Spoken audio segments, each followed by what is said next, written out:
Yes, what's up guys? Welcome back dito sa aking channel. In this video episode guys, meron akong ipapakita sa inyong pugad ng isang ibon guys. Meron na siya guys, inakay guys. So yun, hindi ko lang alam guys kung anong uri ng ibon to guys. Kayo na bahala guys kung anong uri ng ibon to guys sa inyo guys, sa probinsya nyo kung anong uri ng ibon to sa inyo. So yun, maraming salamat nga pala guys sa mga solid supporter natin dito sa ating YouTube channel. So yun, kung bago pa lang kayo guys dito sa aking YouTube channel, please subscribe. Maraming salamat. God bless you. I wish you good luck sa mga magsusubscribe at susuportas dito sa ating YouTube channel. So yun, hindi ko na to patatagalin guys. Pupuntahan na natin yung pugad. So yun, sana mag-enjoy kayo at malaman natin kung anong uri ng ibon to guys. So yun, let's go. So yun, andyan siya guys sa saging na yan guys. So, dyan sa saging na yan guys. Andyan siya. So yun, lapitan natin ng dahan-dahan.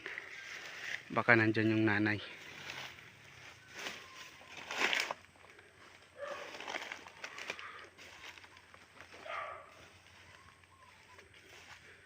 Dahan-dahan lang. Tingnan natin kung nandyan yung nanay.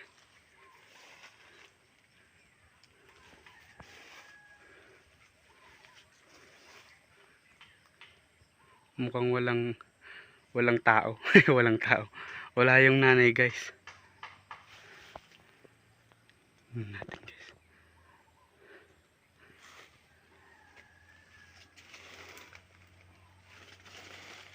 Ayun, wala yung nanay guys. Ayun guys yung pugad guys. Oh. Yun.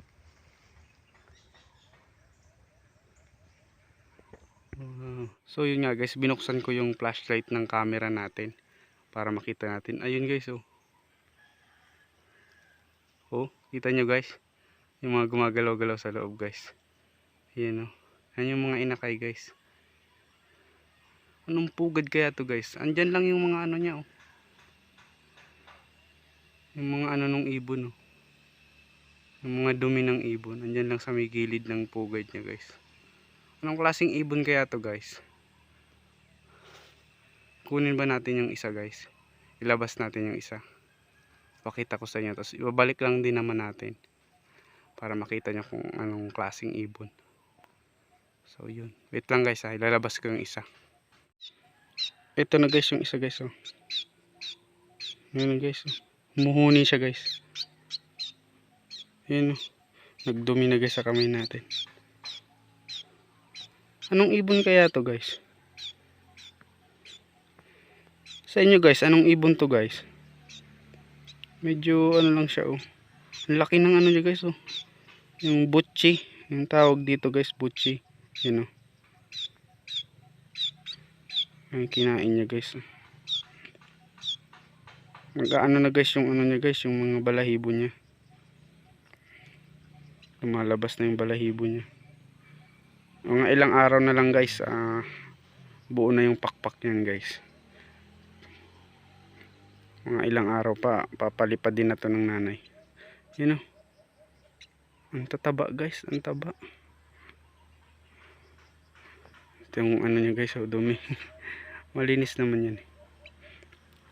Tingin ko naman ano parang mga seeds, mga buto-buto lang naman kinakain ito. Kaya mga palay siguro yan. Yan guys oh. Oh. Grabe ang bait niya guys. So yun, di rin naman natin siya kukunin guys. Ibabalik din na naman natin. Pakita ko lang sa inyo guys kung anong ibon to guys. Yan. So yun, pa-support na lang guys ng ating YouTube channel para sa mga content natin na ganito. Bali meron pa ako guys ng mga video guys na pwedeng i-upload ko pa dito sa aking channel. So yun, pa-support na lang guys. Maraming salamat. Ibabalik ko na to guys. I-comment nyo na lang guys kung anong tawag sa inyo guys ng ibon na to guys sa inyo. Kung anong tawag sa inyo sa ibon na ganito guys. Yan o. Yun. Babalik na natin siya guys niyan guys sa pugad niya. Meron pa siya guys, isa guys oh. Dalawa pa ata guys, kapatid niya sa loob. Ayun o, gusto nang bumalik guys.